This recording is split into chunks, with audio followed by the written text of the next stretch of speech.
9 की एवरेज है अभी तक जितने भी ओडी खेले हैं और बॉलिंग की 50 की एवरेज है। वो कहते हैं वसीम अकरम ने जैसे कहा कि बॉलिंग और बैटिंग का जो एवरेज है वो चेंज होनी चाहिए थी।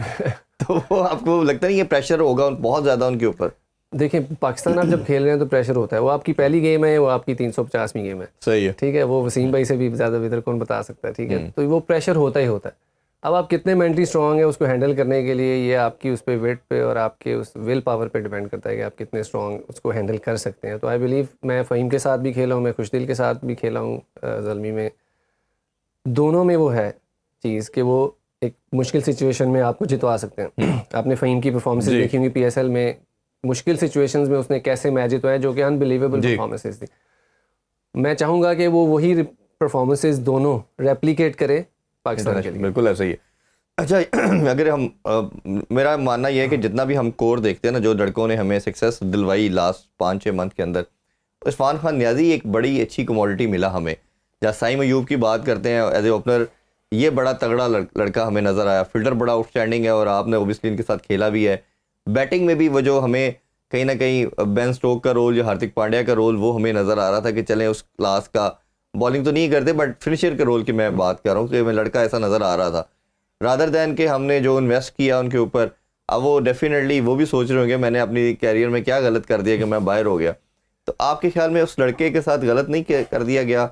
अगर उसको स्क्वाड में एटलीस्ट रखते और कहीं आपको रिक्वायरमेंट होती तो वो लड़का आके फिट इन होता था और आपके लिए परफॉर्मेंस देता। देखें ये लॉन्गर फॉर्मेट है ना, तो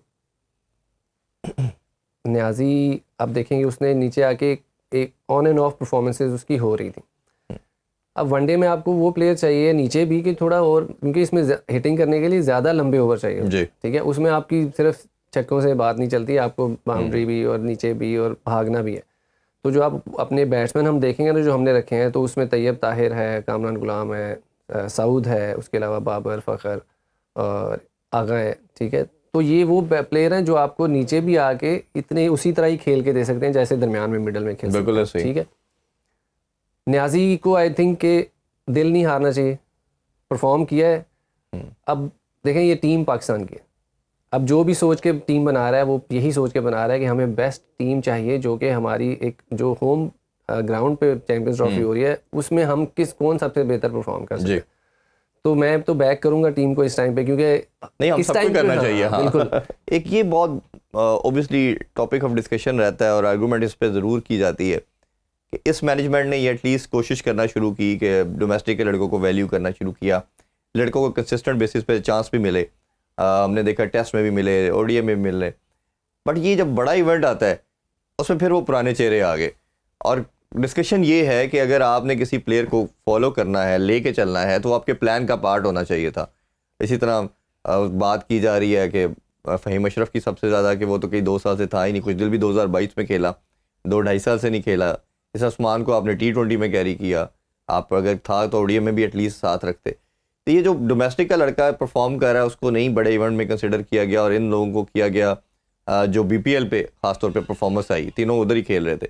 तो ये क्या अफेक्ट करता है सिस्टम पे, या आपको लगता है कि ये रिक्वायरमेंट है और जो आप भी बात करते हैं हमेशा हॉर्सेस फॉर कोर्सेज वाली बात है उसी को ही लेके चल रहे हैं? देखें जैसे इन सेलेक्टर्स ने, मैनेजमेंट ने हॉर्सेस फॉर कोर्सेज वाली स्ट्रेटजी जो है वो अपनाई है। साउथ अफ्रीका गए तो उन्होंने अब्बास को डाला, स्पिनर्स नहीं लेके गए, यहाँ थे तो हमने स्पिनर्स डाले, अब्बास को नहीं रखा। तो ये आई थिंक ये अच्छी चीज़ है कि अगर आप जिस कंडीशन में खेलने जा रहे हैं उसके मुताबिक आपके पास अगर बैकअप में प्लेयर, बॉलर, बैट्समैन वगैरह मौजूद हैं, स्पिनर हैं, तो आपको इस तरह उनको खिलाना चाहिए।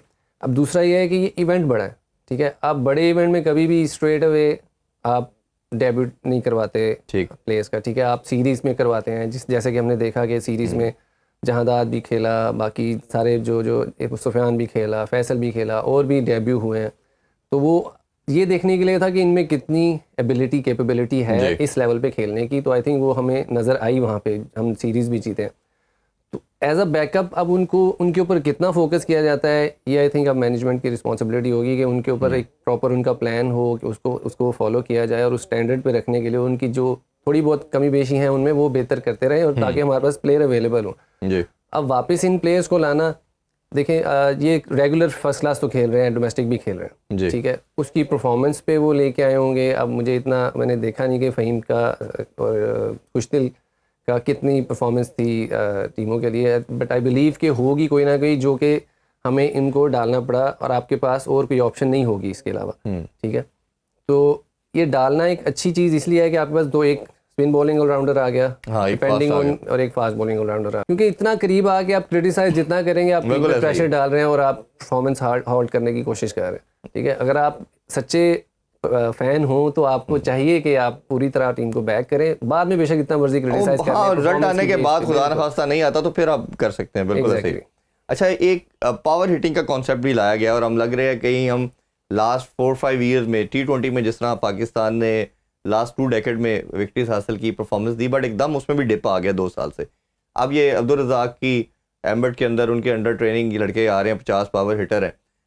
ये कॉन्सेप्ट कैसा है और ये क्या आपको लगता है कि वक्त की डिमांड थी और ये ODI T20 दोनों में पाकिस्तान लैग कर रहा था, ये मस्ट होना चाहिए था?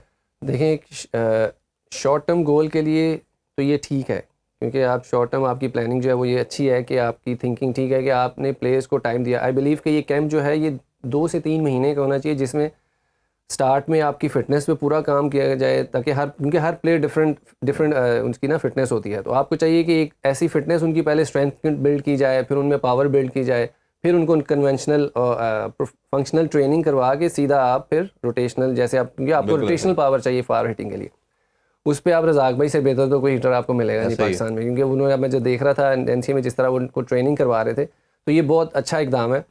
Secondly I think long term अगर आपने देखना है तो यही आपको ये सारी आपको एक एक सिस्टम बना के एक ग्रास रूट तक भेजना चाहिए कि आप हर स्कूल लेवल पे, आपके जो डिस्ट्रिक्ट लेवल पे हैं या सिटी लेवल पे हैं, हाँ, उधर या हर regional एक level पे। टीम के पास वो एक ट्रेनर हो और उस ट्रेनर के पास वो प्रोग्राम हो, PCB से बनाया हुआ कि ये प्रोग्राम फॉलो किया जाएगा।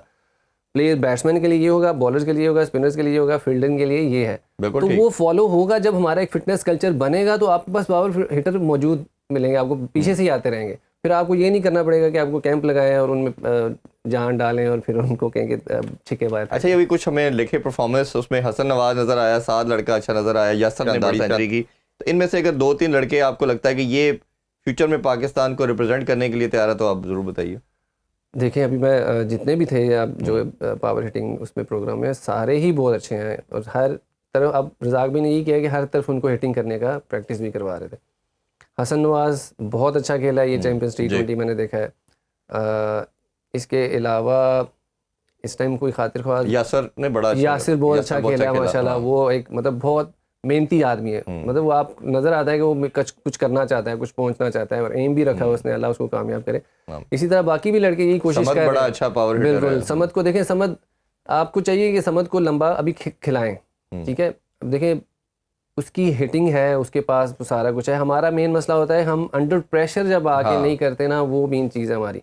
वो हमारे अंदर कैसे आएगा, वही हमने अभी चैंपियंस T20 में हम सियालकोट स्टैलियंस में, जब स्टैलियंस में हम बात करते थे, शोएब भाई बात करते थे, हम मैनेजमेंट बात करती, तो हम स्किल्स से ज़्यादा मेंटालिटी पे बात करते थे कि आप मैच नहीं जीतो लेकिन अंदर जान पूरी लगनी चाहिए, ठीक है। आप जान मार के आ रहे हो, आप मुश्किल सिचुएशन में भी लड़ रहे हो। मुश्किल सिचुएशन, अब देखें, आपके घर में कोई किसी छोटे भाई को मारेगा, आपको गुस्सा चढ़ेगा, लेकिन उधर टीम में जब आपके बॉलर को मार पड़ी होती है, कोई इधर जा रहा होता है, कि इधर जा रहा होता है, ऐसे ही। तो अब हमने वो चीज़ डाली कि इसको फैमिली समझना है कि आपके बॉलर को मारा है, आप बैट्समैन के ऊपर चढ़ो, ठीक है। बॉलर को जाके बगअप करो कि तुम करोगे सारा, तो इस तरह की मेंटालिटी बनाई तो हम जीते।